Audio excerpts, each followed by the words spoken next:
राजू और जंगल की सुनहरी नदी। राजू एक बहादुर और जिज्ञासु लड़का था जो हमेशा नई रोमांच की तलाश में रहता था।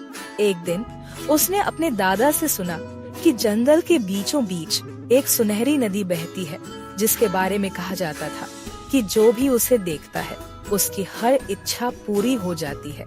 यह सुनते ही राजू ने फैसला किया कि वह इस नदी को खोजेगा। अगली सुबह वह अपनी छोटी सी पोटली में कुछ खाना और पानी डालकर जंगल की ओर रवाना हो गया। जंगल घना और रहस्यमय था, लेकिन राजू ने हिम्मत नहीं हारी। चलते चलते उसे एक बूढ़ा बंदर मिला जो एक बड़े पेड़ के नीचे बैठा था।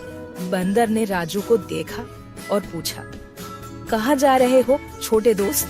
बंदर मुस्कुराया और बोला, नदी तक पहुँचने के लिए तुम्हें दिल का सच्चा होना होगा।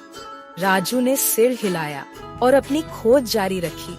कुछ देर बाद वह एक चमकदार रोशनी की ओर बढ़ा और हैरानी से देखा कि सामने एक नदी सुनहरी रंग में चमक रही थी। राजू की आंखें खुशी से चमक उठी।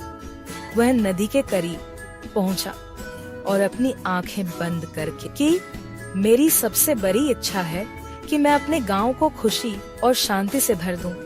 जब राजू ने आंखें खोली, नदी की चमक और भी तेज हो गई और उसके दिल में शांति का एक अनोखा एहसास पैदा हुआ।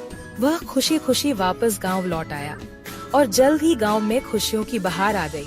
राजू ने सीखा कि असली खुशी दूसरों की मदद करने और दिल की सच्चाई में छिपी होती है। ऐसे और वीडियो देखने के लिए हमारे चैनल को लाइक करें, सब्सक्राइब करें और अपने दोस्तों के साथ शेयर करें। बहुत धन्यवाद।